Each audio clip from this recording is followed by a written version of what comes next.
talk my shit. I think it's a dynamite show, great show, very unique.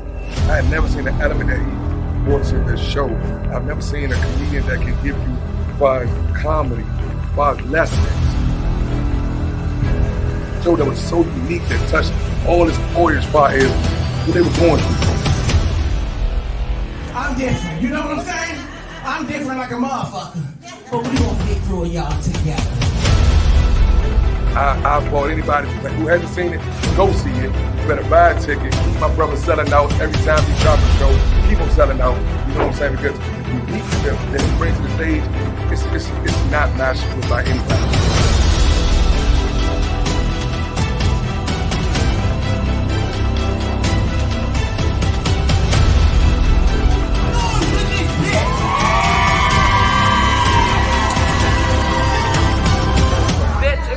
Get that motherfucking ticket, you losing out, you missing it. Trust me, behind the mask is where it's at.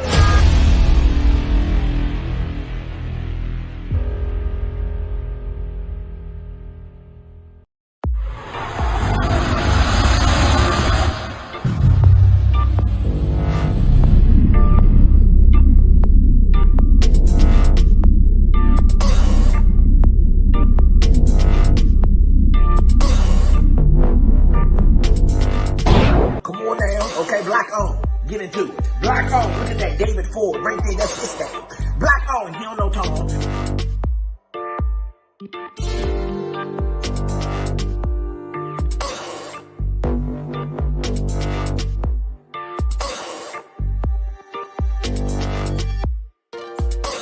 Look at that David Ford, that's his thing. He don't know Tom. Yeah.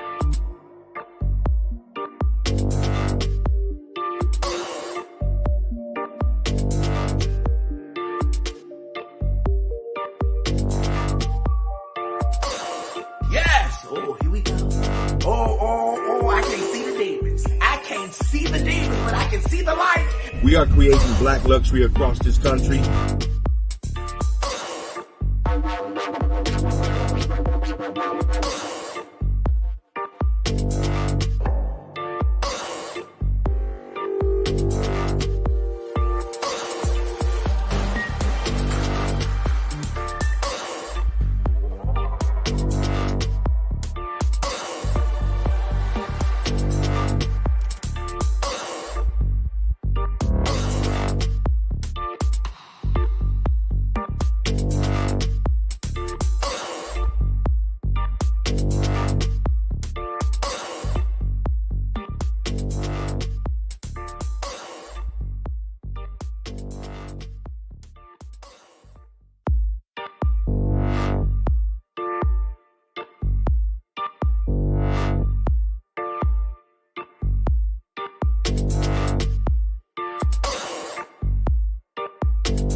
We all are successful, whether if you're in our, entertainment or whatever, we all are doing something. So each one of y'all motivates me. So that's why I like to be around, you know what I'm saying, and communicate with y'all, because it's motivation for me, because when you're around bums, you feel like a bum. So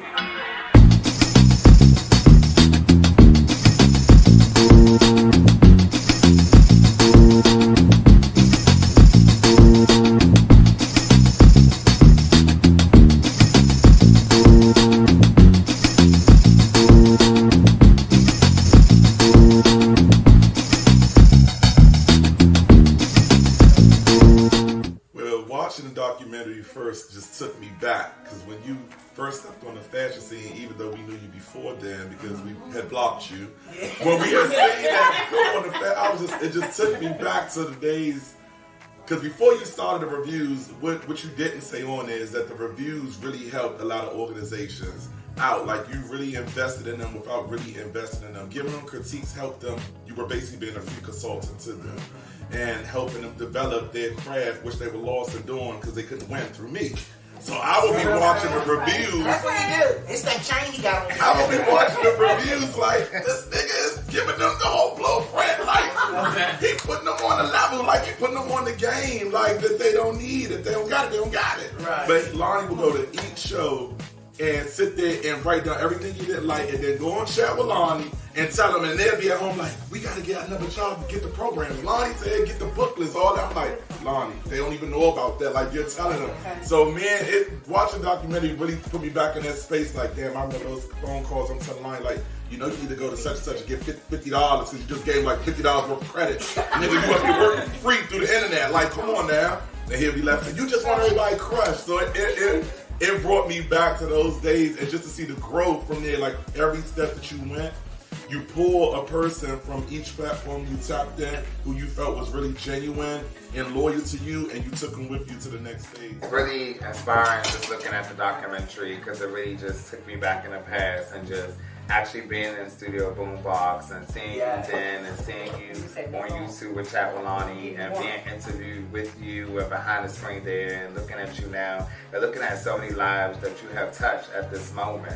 So it's just like to show you, like, it's really truly like what you make it. And then, like, even in the moments when you say like, oh, I got bored, and then you moved on to something else, and it wasn't even like that you was bored, it was like that chapter just had closed, and it was time for you to elevate and time for you to move forward, because there was other things that God has planned for you. And still, so it's just beautiful just looking at it today, because I just like, this is big, this is gonna be big. I could see ourselves looking at this on TV one day. That's why I made the comment like, oh bitch, you already put your documentary, your story together, ready when big networks have the show and talk about you when that moment comes and you're in the big chair and you get to where you want to be. So I just think it's great, and it was awesome. So I think it's something really big, a good project to put out so people can really see where you have came from, because you have done a lot of different things throughout your journey, and I'm just excited. And I do also want to make a PSA to Squidget, to Quentin, to let them know I am the best friend.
Yes, we are here. Yes, good morning. I see Craig people talk a lot of shit, bitch, okay? They was talking about my commercials, bitch. Fox ain't paying me, I gotta pay myself. Fox ain't paying me, bitch, I gotta pay myself, okay? Shit.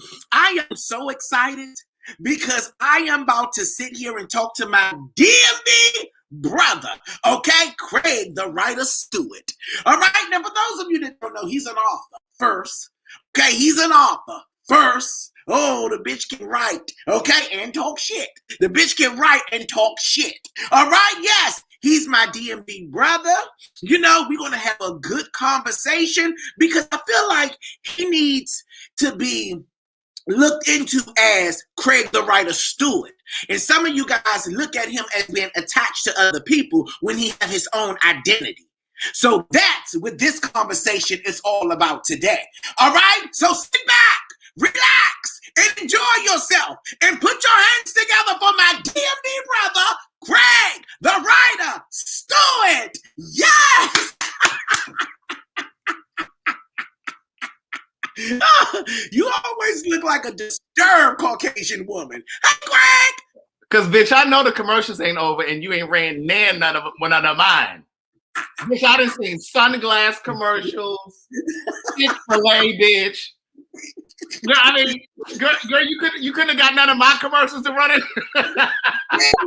over there with your sidekick, the Fluffy Dirk. Y'all be doing y'all thing. Y'all don't think about Lonnie, bitch. Okay, shit. Well, look, send me one of your commercials and I'll run it through one of the shows. I will run yours, bitch. Good morning, bitch. Yes. Look, this bitch finally want to bring me on hit. Look, this bitch finally bringing me on her show. Now I'm on TV. Well, I've been begging him, trying to get on this motherfucking show since last year. I said, Craig, wait till you get your credentials up.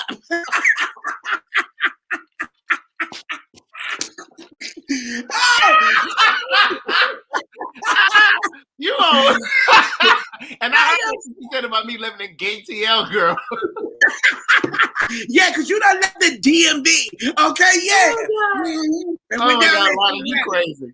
Craig, I am so excited for you and everything that you got going on.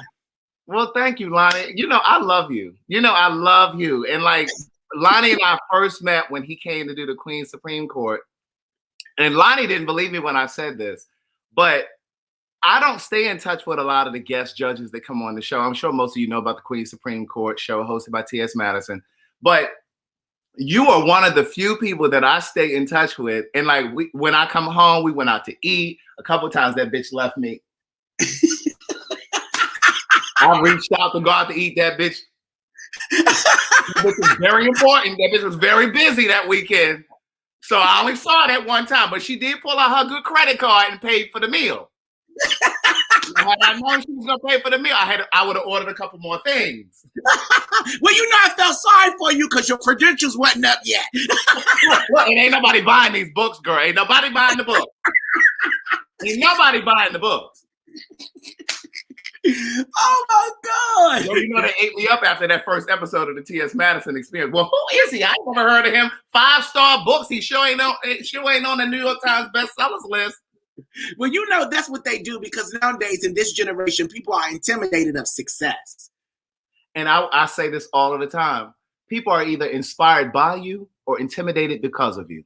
That's right. There is no in between. That's right. You know, that's right. So, but yeah.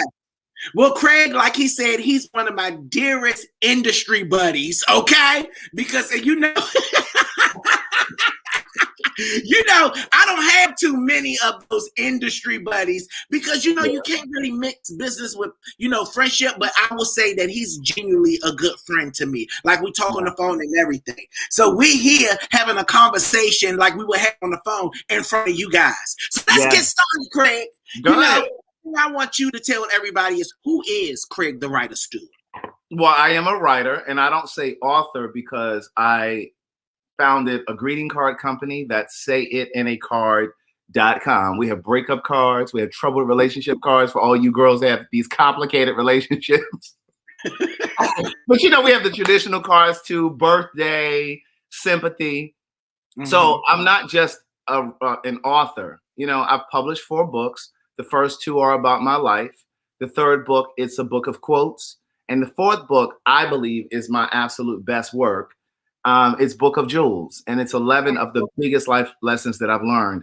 But I've written and produced stage plays that have sold out here in Atlanta in the gay TL. And I'm actually now penning some television series, you know, that I would love to see produced at some point. You know, so yeah. Now, why do you feel like the Book of Jewels is your best work? Because I see my evolution as a writer. Now, don't get me wrong. Words Never Spoken is my first book. It is my first baby. I never even imagined writing a book. Mm-hmm. And so it just happened by chance. It really was just a series of like life experiences. I was living in Atlanta. Like you said, I moved to Atlanta 2 days after I graduated from Hampton University. HU, baby. Yes. I had moved here to write music. So that was really where I got my start. I was writing music. I was working with Brandy, but never had a song placed on an album. And so I was working with a bunch of producers that you guys would know, whose music you guys would know, but it never materialized for me. And so my biggest dream was to just write music and have music on the radio and that kind of thing. But as Oprah used to say all of the time, God can dream a bigger dream for you than you can ever dream for yourself.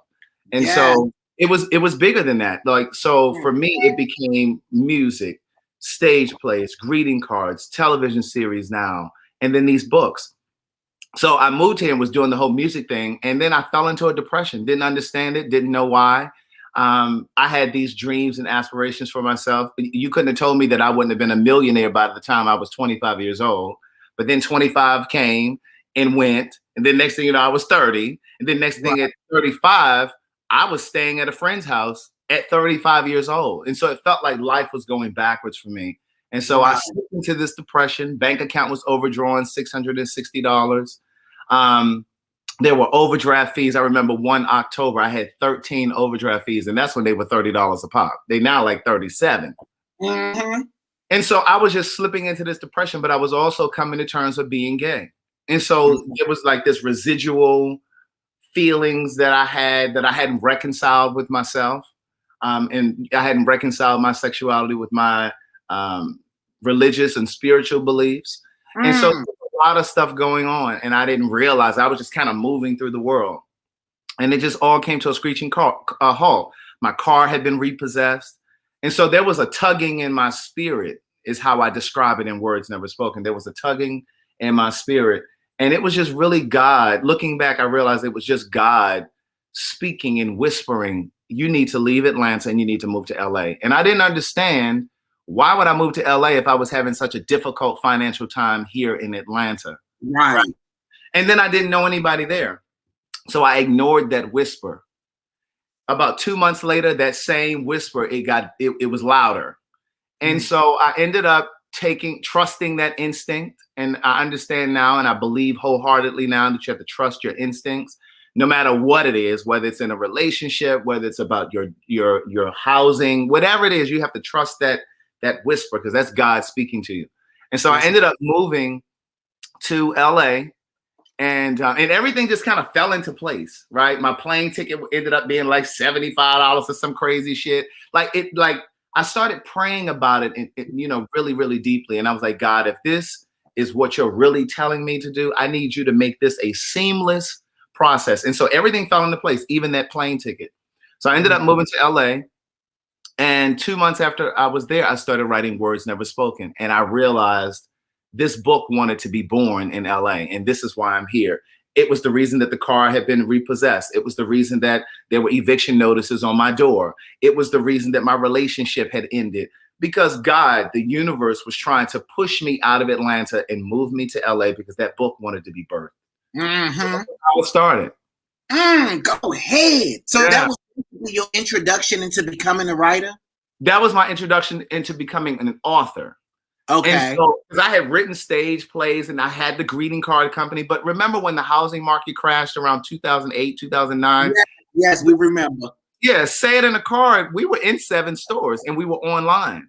But then each of those stores closed up, and it was like a domino effect. And so my car was repossessed. That's when those eviction notices were on my door. Bank account was overdrawn $660.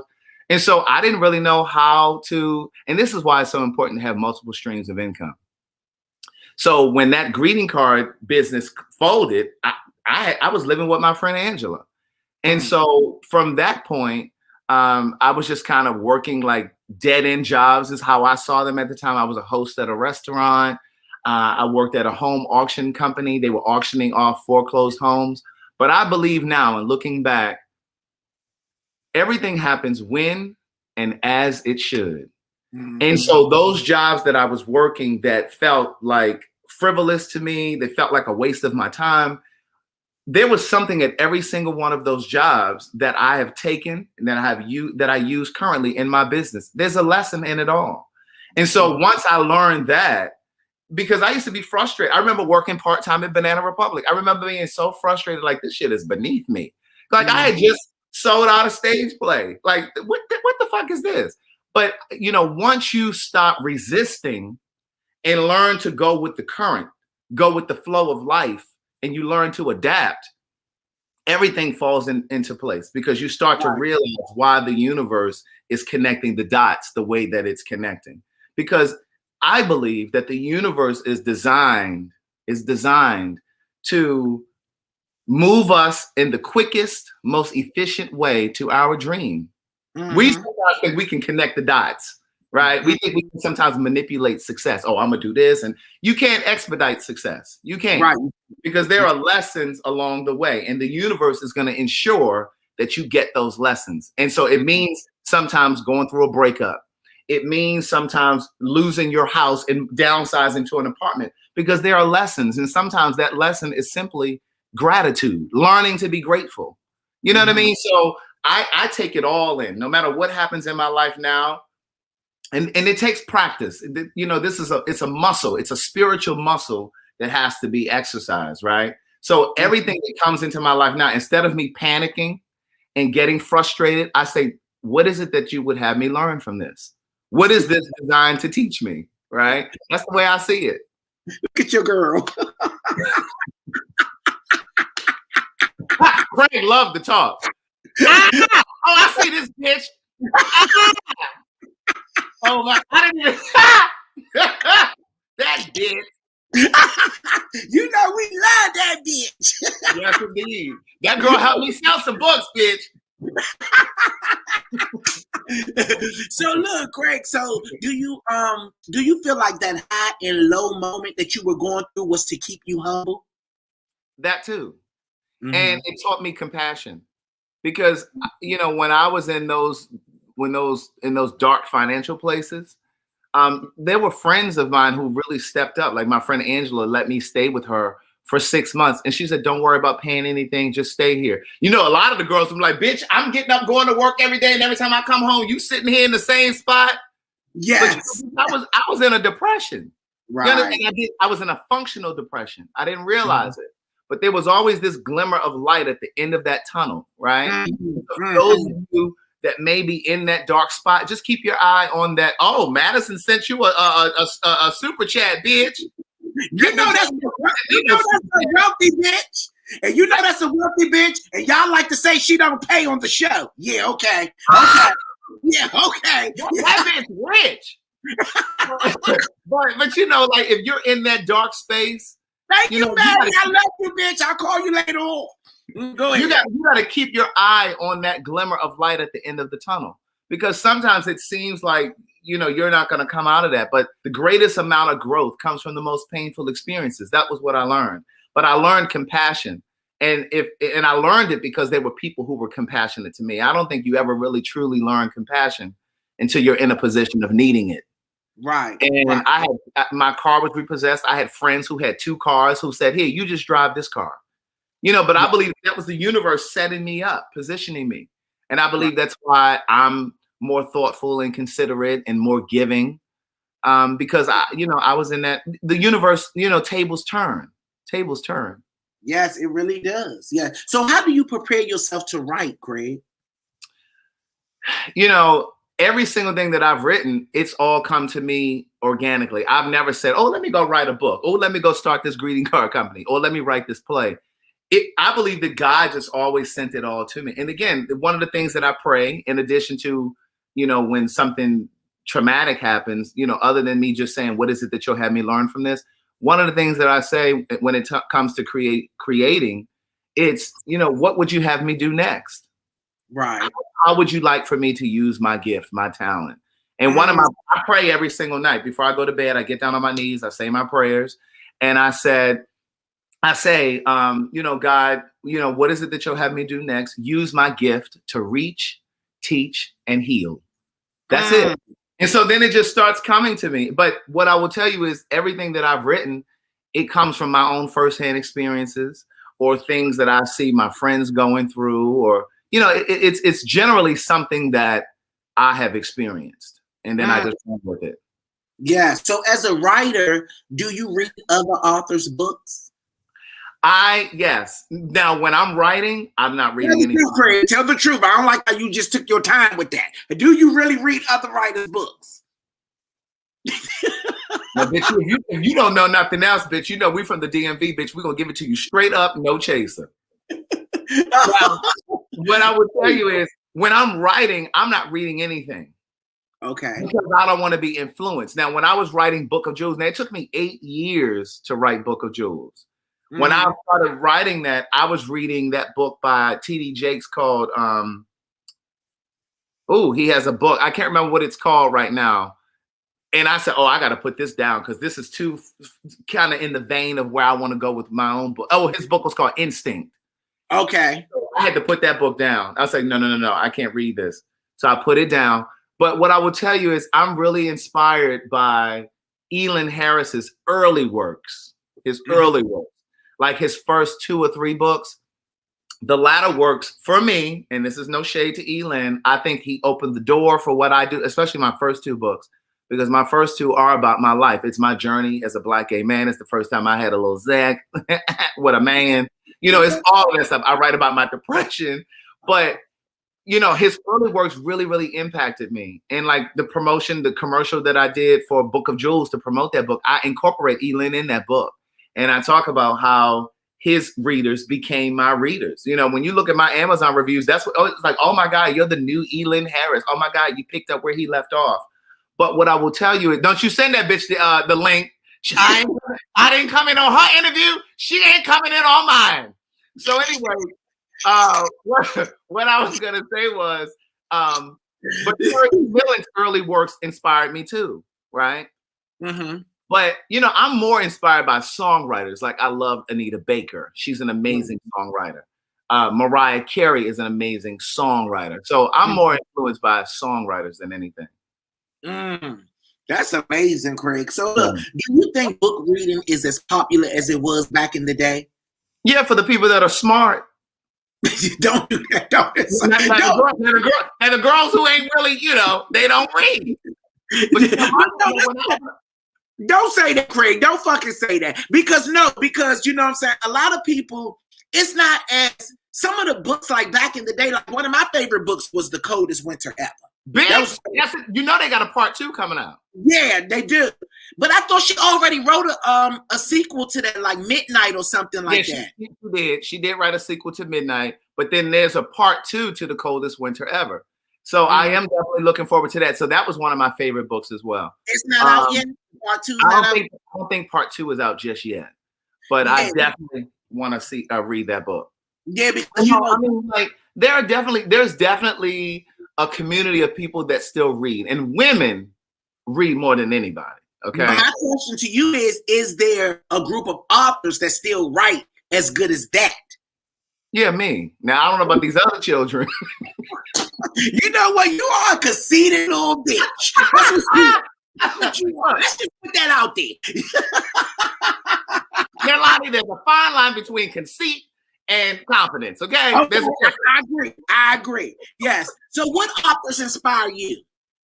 Terry McMillan, I really love, and it's really more so her story, because a lot of times people will email me and say, oh my God, they said part 2 of Coldest Winter Ever is out. Okay. Mm-hmm. But, Terry McMillan's story really inspired me because she was a working mother and she was getting her baby up in the morning. She had to drop the baby off on the train. This was in New York. She had to drop the baby off at the daycare and then get to work. And she was using the train. Right. Mm-hmm.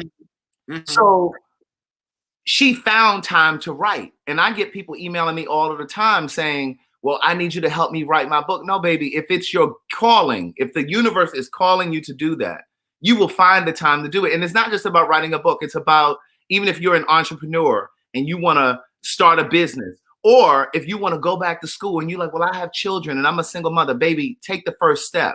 Because for every single step that you take for yourself, God will take 3 for you, but you have to take the first step. That's right, Craig. That's right. People say all of the time, like, I don't have the money to go back to school. Baby, you find that money to get that initial money to get that tuition. The universe will open the door to finish paying it. Like, you just have to take the first step. So I love Terry McMillan's story. I love Elon's story. He and I started out the same way. I was selling books out of the trunk of my car. Black gay men. And I have to underscore this because a lot of times, there's this narrative in the Black community that we don't support each other. And that is just absolutely not true. Mm-hmm. Black gay men got me started, but it's the Black women that sustain me. Black women are keeping me up. And I just feel like we have to do a better job of supporting Black businesses as often as possible. So when I do my lives on YouTube and Instagram, YouTube and Facebook, I'm always pushing my followers and supporters to support Black-owned businesses that get it right as often as possible. Now, I'm not saying go out here and support Black businesses. They fucking up shit. The customer service is terrible. Fuck them. But what I'm saying is people that get it right, support them. And then use your social media to amplify them. I think a lot of times as Black people, we talk about what white people are doing to us and what they cut us out of and how they exclude us in terms of racism.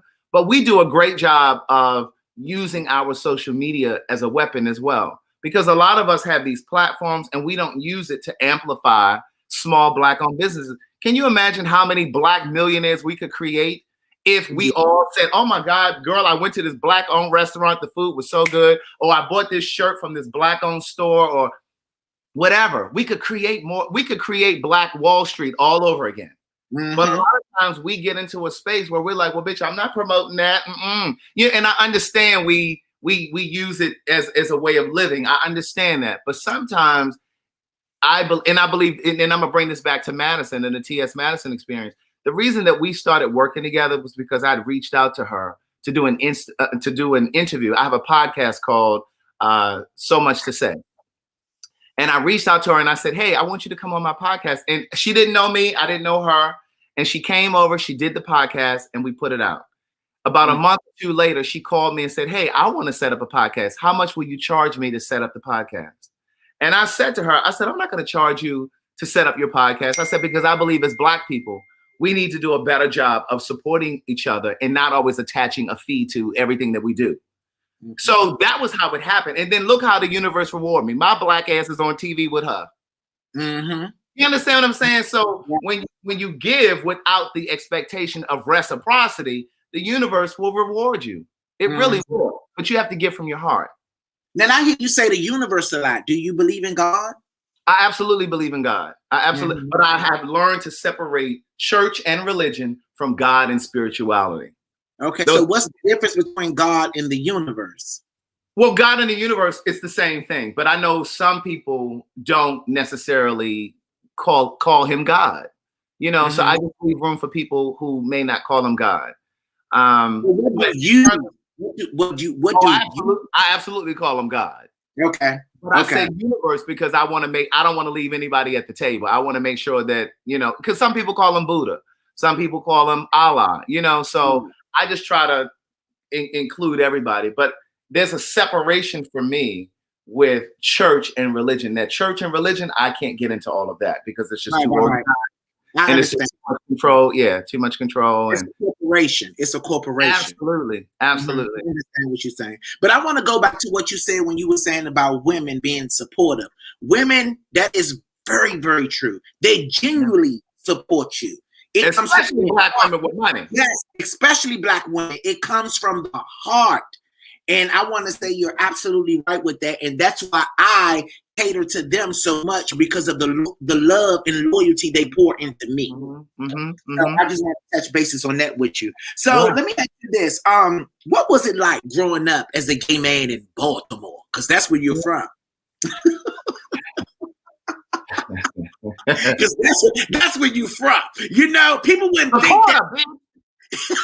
From 21215. Let me say this before I jump into that, because my girl Linda, that's one of my pen pals. I want to say this because since we're on the conversation about supporting Black-owned businesses, my boyfriend and I, we started this thing called the Honest Hour. And Linda is in the comments talking about it. But the Honest Hour is just an opportunity for small Black-owned businesses. That was my intention anyway, to start it for Black-owned businesses. But all businesses are welcome. Okay.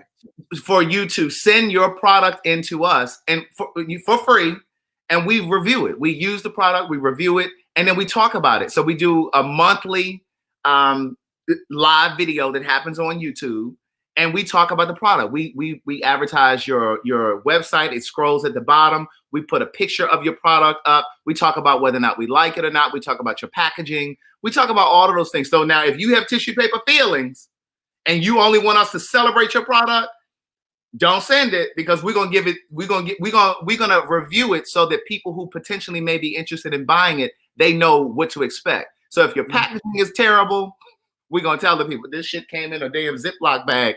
Or if it's really good, we're gonna tell you it's really, really good. Here's the website. So that information is on my website. Just send your product to the P.O. box. The P.O. box is on my website. You don't think that's mean, Craig? You don't think that's mean? No, I don't think it's mean because I'm a stickler for customer service. Like I'm not gonna promote something that shit is terrible. I know, I understand that. So instead of broadcasting it, why not email her and say, this is why I'm not going to promote this? Because Lonnie, because you know, Craig, you of all people, bitch, you of all people know this internet can be damaging. It can be damaging. But Lonnie, let me tell you something. Anybody got time to be sending no email to everybody that send a product over here, okay? Now the intention is not to hurt anybody's feelings. I will say that. Okay. The intention is for them to improve their product. So what we'll say is, well, you know, you really could improve your packaging. The labeling is really good because Carlton, that's my boyfriend. He works in television and film, so he's into packaging, and so he'll give suggestions on your logo and packaging. And I look at your website. If you have one, you don't have to have a website. I look at your website. I tell you whether or not it looks user friendly or not. You know what I mean? All of that kind of stuff, so that you can take that feedback. It's kind of like a mini Shark Tank. If you ever watch Shark Tank. No, never had. Yeah, we just kind of tell you how to improve your product. That's all. Okay. Yeah, anybody got to be sending no email. But I know, bitch, you know, your delivery is very important, and it can be damaging to people. It can be very damaging to people. You know, you might be one of those girls on TV. You see the reviews, bitch. You see the reviews. Okay. You see the reviews. Do unto others as you would have them do you. Exactly. Okay, so let's move on. So back to my question. You know, how was it growing up as a gay man in Baltimore?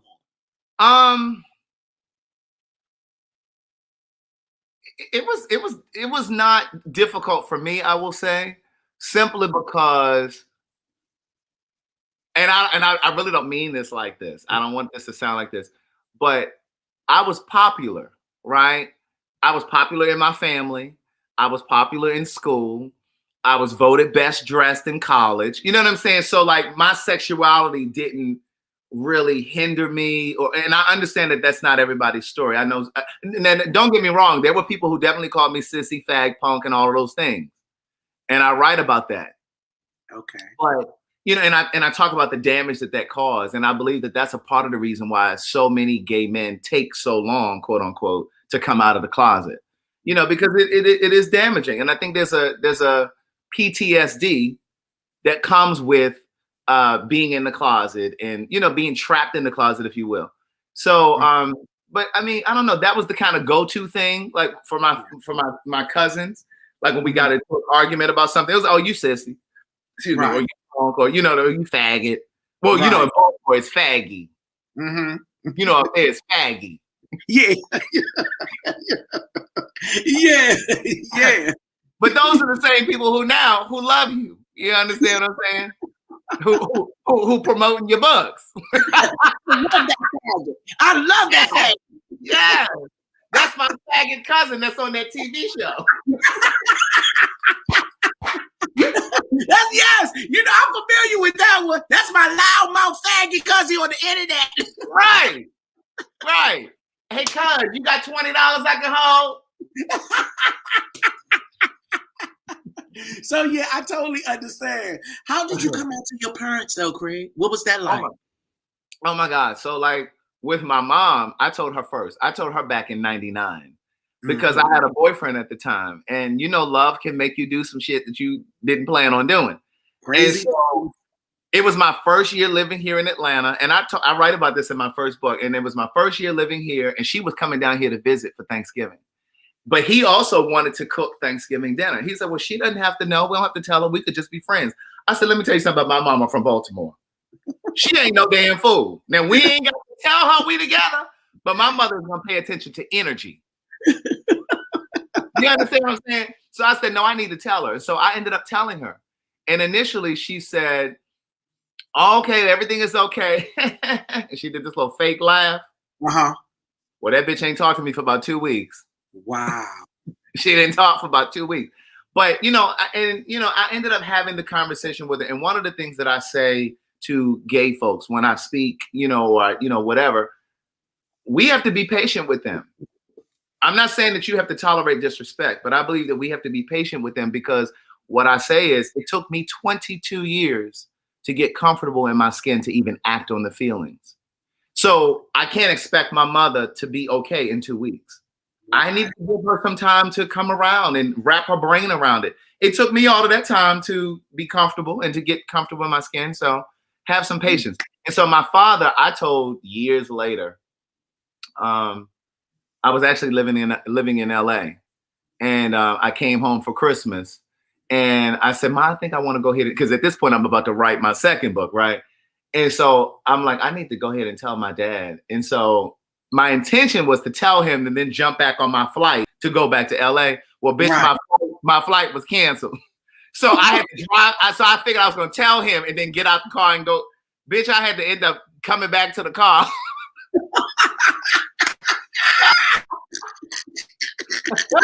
I had to end up coming back to the car. Oh my God. But my dad took it better than my mom. My dad said, listen, you still my son. I'm always going to love you. Now, my mother, she needed a moment to digest it. But my dad was like, you my son. I'm always going to love you. It ain't nothing you can say. You know why a lot of parents that I feel like a lot of mothers take it? Because they feel like that. They take it hard because they feel like, damn, I'm not going to get no grandchildren now. They feel like that. You know, they be thinking about that. Yeah. You know, because they have their dreams for you. Yes, it's no different from the parent who wants their child to become a Delta or an AKA or go to a certain college, or no, I want you to be a doctor. You know what I'm saying? So it's the same thing. But what I try to tell parents, no matter what the scenario is, you have to allow your child to live their life, and to find themselves. You know, there's a point where you no longer should be managing them. Yeah, that's right. Oh, I like that. I like that. Yeah. Is that one of your books? I like that, bitch. I like that. My bitch, that ain't in one of the books. That's just from up here. Yes, I like that. You're right about that. Me and my mom actually had that conversation too. Yeah.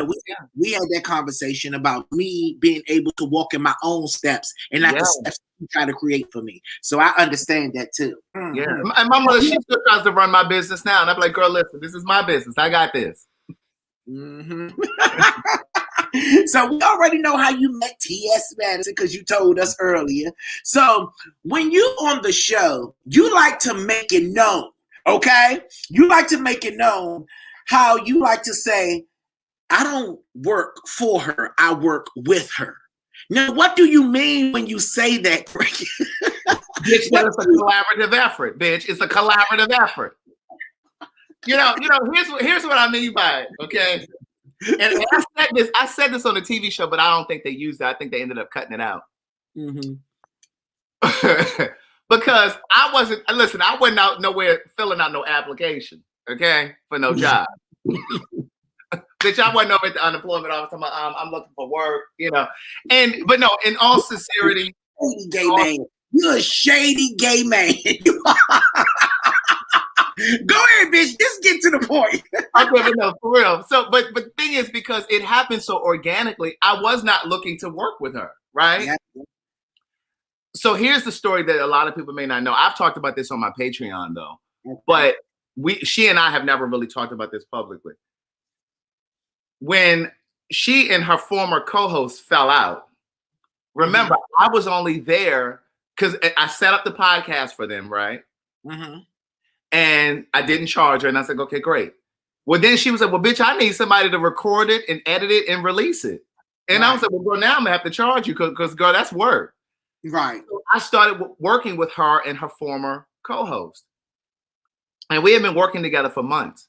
And then when the co-host left, I was just a person who saw another person trying to hold the pieces together. And so I just stepped in and I was helping her set up the lights. I was helping her come up with the topics for the docket. And you know what I'm saying? I just started doing all of those things just because as an entrepreneur, I know what it's like to need help and not have the help around you. So I just jumped in. So I was working with her for probably 6 months before we ever even said, well, here, let me start paying you. Because at the time I was still substitute teaching And then what happened was one day she called and was like, well, hey, I need you to come over to help me with the show today. I said, well, girl, I got to substitute teach today. And so she was like, well, bitch, how much they paying you over there at that school? So that was how it started.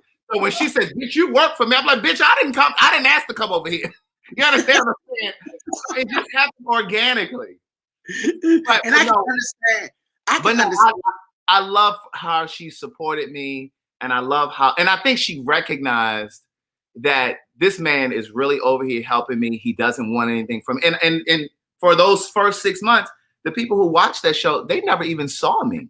Like I was never in front of the camera. You never even heard me. Like if I wanted to communicate to something to her during the show, I would hold up a sign and she's like, bitch, what that say? I can't see that. So then she started saying Craig, and so people heard my name first. And you know, in this wonderful world of social media, people can find you if they want to. And so I guess they found me, and then my social media started increasing. And then I guess because she just appreciated me and what I was doing, she started incorporating some of my book promotion videos in the show. And so then the book sales started increasing. And bitch, after a while, I didn't have to go to that school no more. You know what I'm saying? I will say this because I have been around you guys when the cameras are off. Your energy is dynamic. Like y'all energy is good. You know, the way that y'all work with each other is good. It's like a brother and sister relationship. Yeah. You know, and sometimes people that never had that misconstrue that. You know what I'm saying? Say they never had that, so they wouldn't understand how y'all talk to each other, the love and shade that y'all give each other, because it's love. Because if it wasn't love, y'all wouldn't still be together. Not 4 years. It's almost 4 years. Right. And so let me ask you this. How does it make you feel when people say that you are opportunists when it comes to T.S. Madison? That's not my business. And I don't expend energy watching that stuff, listening to that stuff, paying attention. Because if I'm spending energy focused on that, then I'm not writing books. I'm not creating my own lane. And you understand what I'm saying? I'm not going to be productive. So I just don't use my energy for that. And those are people that don't know me. They've never met me. So, and if they really know her, they know that she's savvy enough to know when somebody is there to leech and when they're not. You know, so. I've never heard that. Craig, have you heard that before? I've never heard that, but when we used to do the live show, the Queen Supreme Court in person, I would be the one monitoring the comments, because sometimes like if the sound went out, I would need to know that the sound was out, and then I could get with Mo or Vincent at the time or whomever and say, hey, the sound is out, you know, whatever. But every now and then there would be somebody saying, oh, I don't like him. He just he think he know it all. What's the clout chasing. He just clout chasing. That's what I've heard. I'm like, bitch, wait a minute, what? But I just ignored that. Clout chasing is the slang for opportunists. Exactly. Yeah. So I just didn't focus on it. It really didn't bother me because I realized that these people don't know me. Right. Right. So I'm glad that you moved the way that you moved, because if you was to focus on those things, you wouldn't be able to, like you said, do the things that you do. How was you selected to be on the actual TV show? That's another thing. Like when I first started working with her and her former co-host, they were in talks to do a TV show then. I saw the paperwork myself. Oh, wow. But again, I was only there to record and edit the podcast. I didn't get into all of that. I didn't care about what they would talk about on the show. Now, once she left, and then Madison started asking me to help her with the docket before I started doing it completely, I would ask her, well, why don't you talk about this? Or why don't, you know, like black women, black trans women were getting killed, or unarmed black people were getting killed. Like for me, it was important to use her massive audience to talk about important stuff, what I call smart talk. Yeah, we can laugh and cut up and joke, but it was important to weave in some of that newsworthy stuff, that voting information, voter suppression, and and urging black people to get out to the polls to vote. Because what I kept explaining to her was, you have such a massive audience. You're going to have people who are quite intellectual, but you're also going to have people who may have a GED, may have dropped out of high school or whatever. They're not reading the New York Times. They're not reading the Huffington Post. They're not watching CNN. So the only way they're going to get news is if we give it to them. And so for me, it was important to start incorporating that. Now, I think I kind of got away from your question. What was your question? You know, girl, you like to write and talk. You like to write and talk. So I'm just Barbara Walters ain't got nothing on me.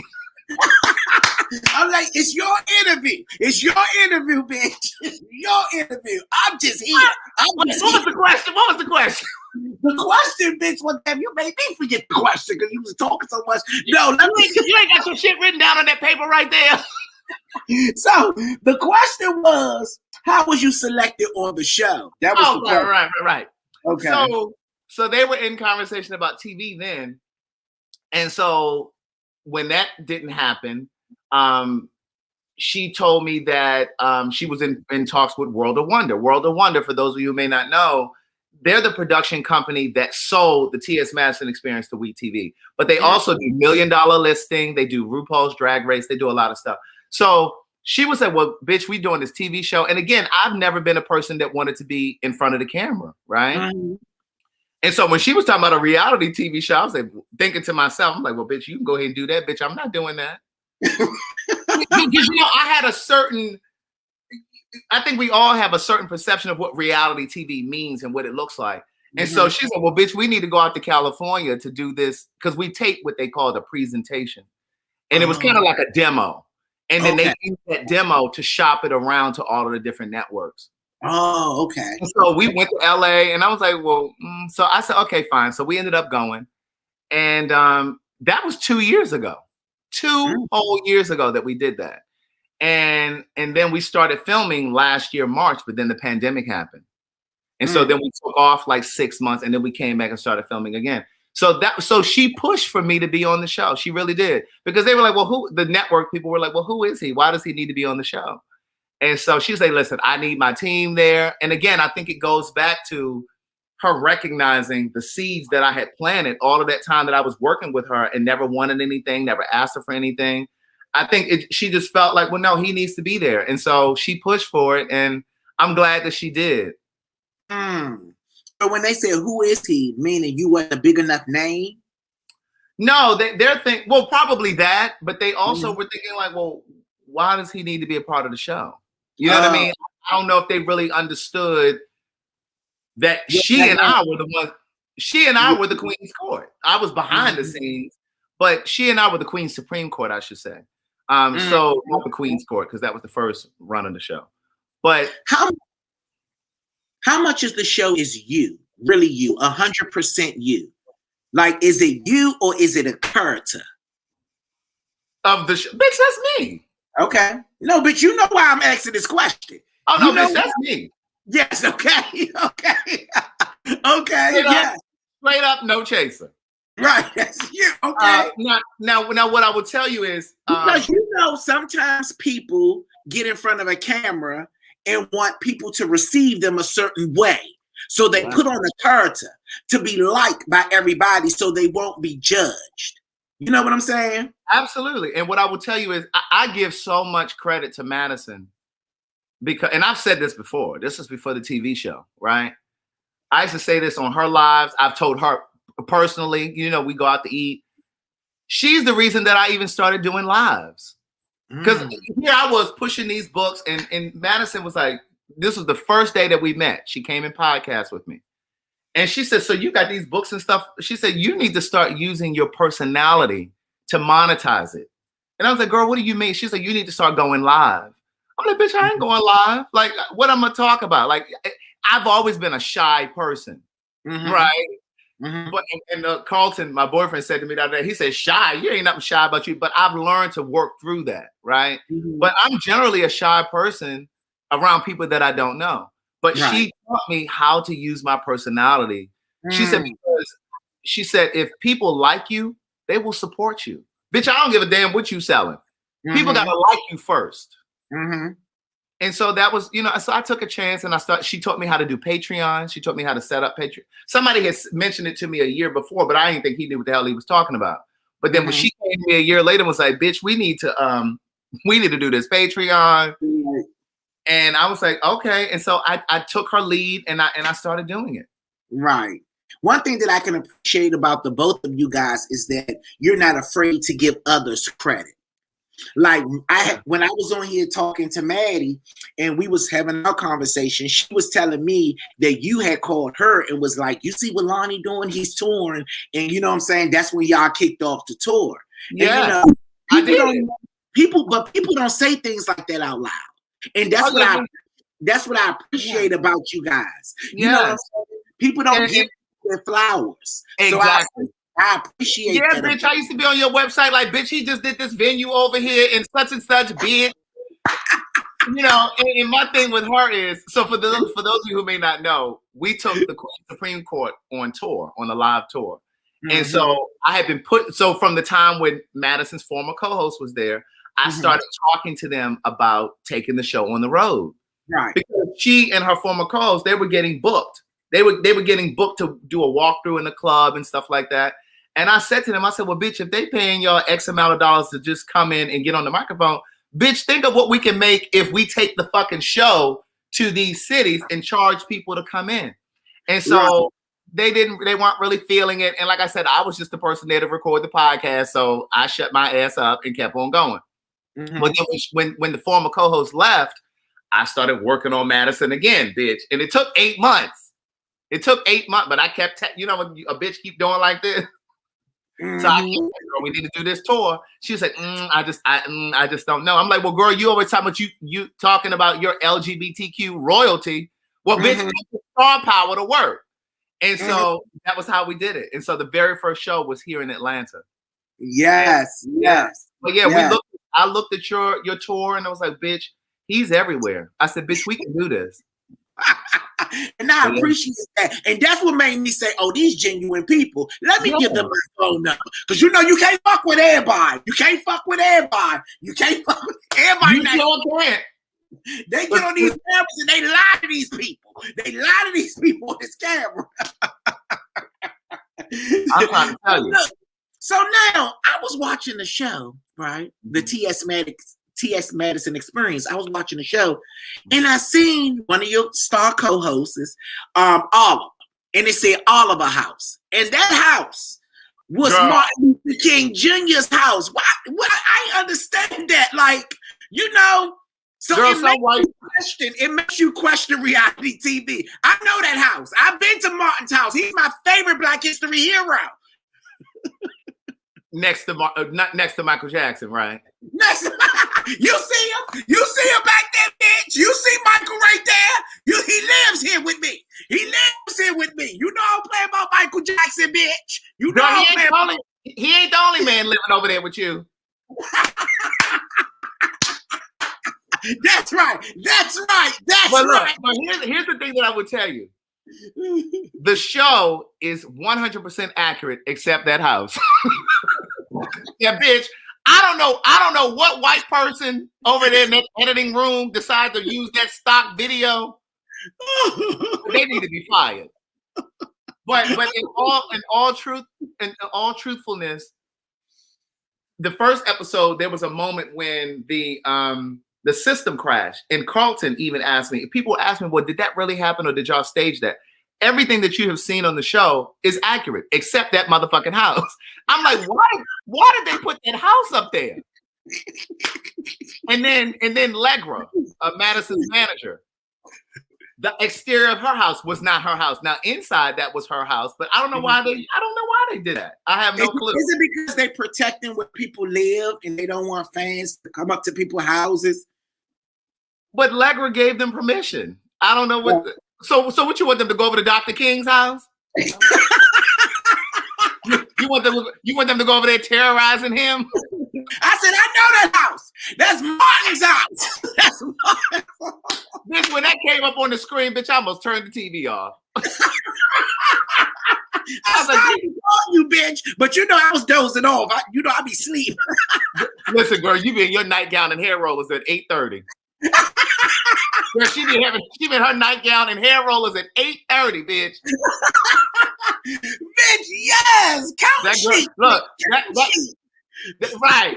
That thing will call me the next day and be like, bitch, I saw you call me last night, bitch. I had my nightgown on. Oh my God. Oh my God. So how does it feel to be called, okay, a diva of the show? Now we when that look on. I mean, hold on, Craig. On this show, we don't say no names on this show because it's about me and you. Okay, okay, it's about me and you. We just having a conversation. We're not trying to belittle nobody or make nobody or bully nobody with our platforms. Right. But we have heard, okay, together, because we have had this conversation of someone calling you a diva of the show. Now, how do you feel about that, being called a diva of the show? Now, see, this is when I get really serious again, right? Go ahead. I really think that, and I tweeted about this. Mm-hmm. I think that we have to start normalizing Black men that speak well, that are educated, that are cultured, that are ambitious.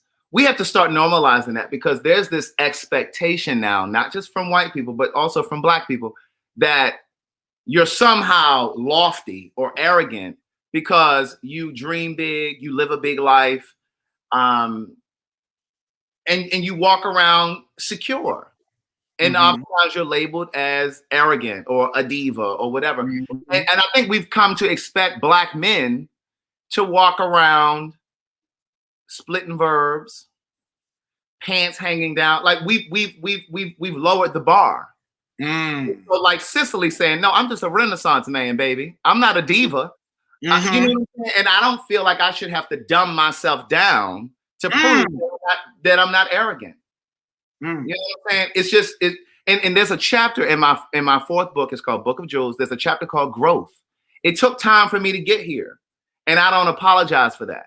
And anybody who's watching, you should not apologize for your accomplishments. It's just like, and I talk about this in Book of Jewels. As Black people, we're conditioned as children not to brag, not to celebrate yourself. You get a new promotion at your job, or you purchase a brand new home. Some of you are in friendships or in families where you can't even say, baby, I just bought my first house. You can't even celebrate your accomplishments out of fear that people are going to say, oh, she thinks she all that. No, bitch, I'm just excited about what I've accomplished. And it's okay. We need to learn to start celebrating because, as children, I remember my dad, and I talk about this in the Book of Jewels. My dad as a kid used to tell me, don't be too excited around your cousins because their family, their parents aren't able to do for you the way that your mom and I are able to do for you. And it kind of makes you feel like you can't be happy for your own success. And I had to strip myself from that. Like, I just don't apologize for that anymore. So when you're on the show and you're speaking the way that you're speaking with your head up high and your shoulders broad and you're pretending to be this masculine man that you're not, you're basically... Bitch, I'm a strong Black woman. A phenomenal woman, bitch. So look, when you're up there, Craig, and you're speaking the way that you speak, all of that is just you living in your proud moment. It's it. Because like I just told you guys at the beginning of this conversation, bitch, my car was reposessed. My bank account was over. Bitch, I'm happy that I'm on the other side of that. I get it. And I will tell you, your success is on the other side of your sacrifice. Bitch, I sacrificed a lot to be here. I lived with my friend Angela multiple times. I lived with my friend Elliot for a whole year. You know what I'm saying? So like, I had to forgo a lot to get to this point. I wasn't always selling books. I wasn't always able to sell merchandise. I didn't always have people tuning in to watch me on YouTube or subscribing to a Patreon. And so I share my life experiences, and I understand now why people are drawn to my conversation. I don't believe that they're drawn to me. I believe they're drawn to the wisdom from my experiences. Nichelle, you can get the books from CraigTheWriterStewart.com. The Audible versions, you can get them there, or you can buy the physical copies. I sign all the books, I ship them out. But the books are also on your e-readers. If you have an iPad or a Kindle or whatever, yes, but CraigTheWriterStewart.com. But yeah, so I think people are drawn to my life experiences that I willingly share. And that's the thing. No matter how much I talk about how broke I was or how much I struggled, people still get stuck on the fact that I prefer to speak correct English, or I, prefer to have certain experiences, and then all of a sudden, oh, he bougie, or he think he all that. Well, bitch, would you rather me be over here struggling? You understand what I'm saying? Yes. Well, you know what? I want to say this. I don't even think it have anything to do with you. Yeah. You know, because you speak what you speak. Yeah, my English is fucked up. I speak Ebonics. You know, I got public school education. Bitch, you went to HU. Bitch, I went to HOOD. You know, so I mean, bitch, it's just like, people love who they want to love and who they can relate to. But when you feel a type of way about somebody, that's an issue with you, not them. It's their own insecurities that has nothing to do with me. And it goes back to what I said at the top of this conversation. People are either inspired by you or intimidated because of you. But there is no in between. There's no in between. You're either inspired or intimidated. That's right. Yes. Okay, so here's a moment what we like to call reflecting over our life. So basically what I do is pop up these pictures. And Craig, you tell me what was going on in this moment or what this moment represents. All right? Bitch, first of all, bitch, you should have approved these with me first. Wrong show, bitch. Okay, go ahead. Okay, so here we go, Craig. Boom. Give it to us. Bitch, I was broke. And girl, I ain't had look, I have on that wife beater because I ain't had no clothes. So and so I was It's not a photo shoot, Craig. No, bitch, it wasn't no photo shoot. It was this girl. It was a white girl that I worked at this little restaurant. I was a host at a restaurant. Okay. And she took those pictures for me. And I needed some pictures, and I ain't had no money for no photo shoot. And she was trying to dibble and dabble into photography. And she said, well, let me take some pictures of you. And so we took those pictures. This is a nice picture for a broke bitch.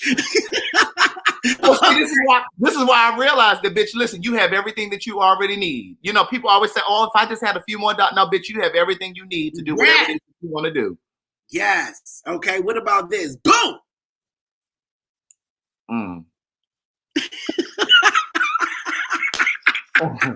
That's an iPhone picture. My friend Terrence took that picture, and he would always take pictures. My friend Terrence, DT, the people that watch my lives, they know who that is. And he was like, well, we need to take some pictures. And so I took the pictures and I would just post it on my social media. But that was before I was ever doing lives. And I would just post these pictures with the books. But yeah. Boom!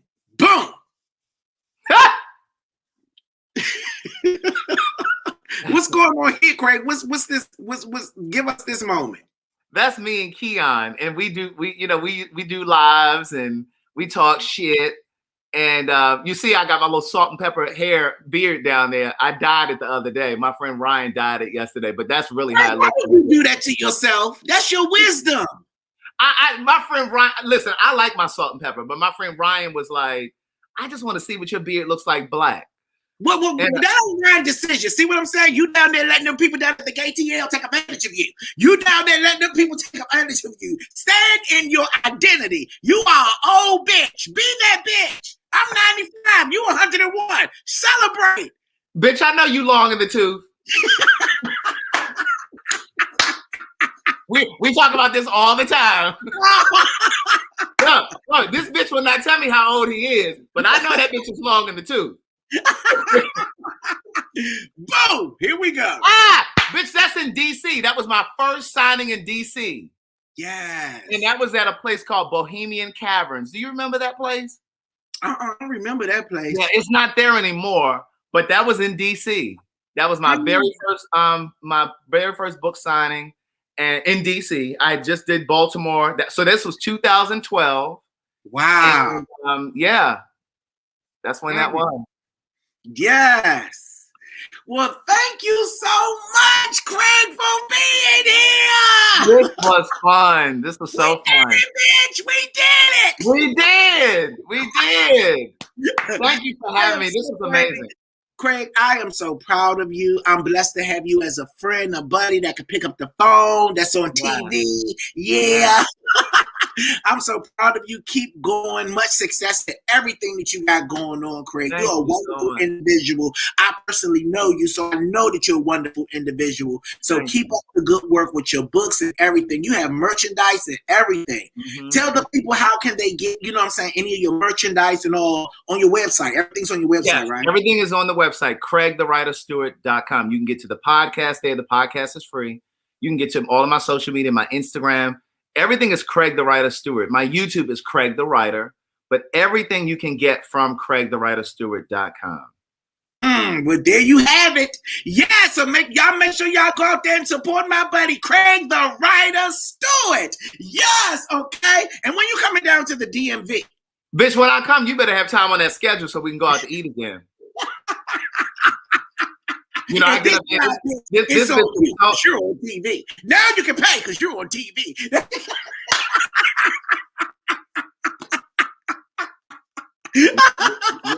You see how they do? You see how they do? Oh, bitch, I'm going to eat something I never ate before. Bring out the octopus. My bitch on TV. Look, bitch, you need to get down here to the ATL so I can take you to this place over here where they serving free alcohol because they ain't got no alcohol license yet. Bitch, you know I don't drink. I would leave you there drunk at the bar. With a note, don't touch him, take him home. Oh my God, thank you so much, Craig. I love you. I'll be calling you later on. So we can you know I love you. You know I fucking love you. All right. Yeah. All right. Have a great day. Bye-bye, Craig. Bye, y'all. Yes, give it up for Craig the Writer Stewart. Bitch, we did it. Yes. Okay. So y'all make sure y'all go and support Craig the Writer Stewart. You can also check him out on the T.S. Madison Experience every Thursday night at 10 p.m. Eastern Time.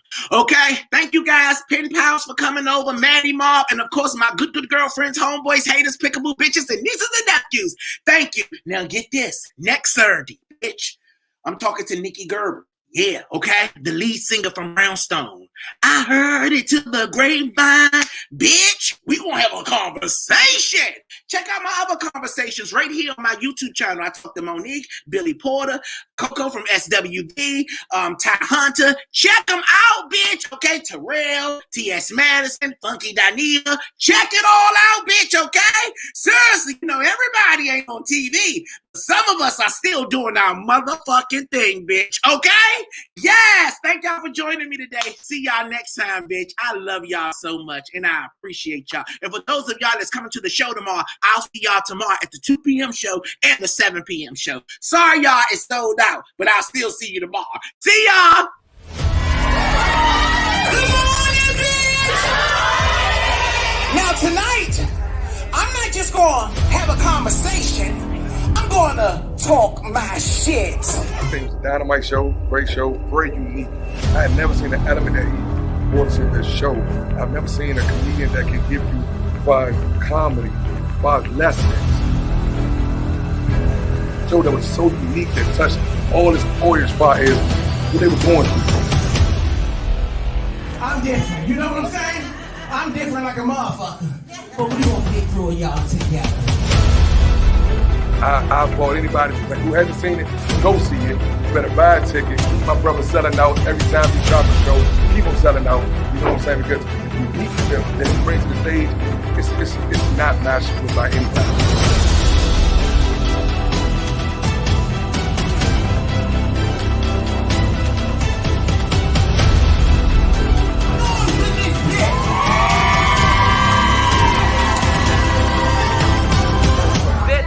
Go get that motherfucking ticket. You losing out. You missing it. Trust me. Behind the mask is where it's at.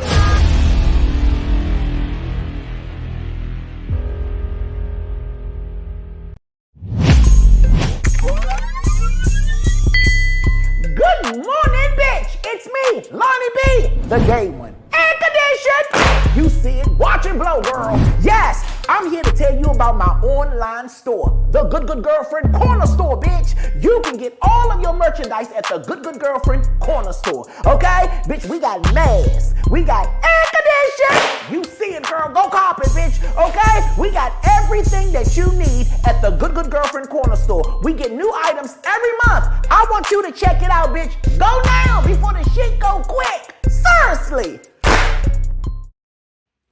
Are you keeping up with your Judy on duty? Well, if not, you need to. Every Monday and Wednesday at 10:30 Eastern Time, your Judy on duty is live in the Zamunda neighborhoods on Facebook at Lonnie B, Instagram at IamLonnie Bee, Periscope at IamLonnie Bee, YouTube at Chat with Lonnie. You need to be in the neighborhood so you can be live in Zamunda with your Judy on duty each and every Monday and Wednesday, 10:30 Eastern Time. Set your alarm because we need you there. And don't forget your bonnet, aka your bob, your robe, your good morning bitch mug, and your air condition. And meet us in your neighborhood in Zamunda with your Judy on duty, me, Lonnie B. See you there.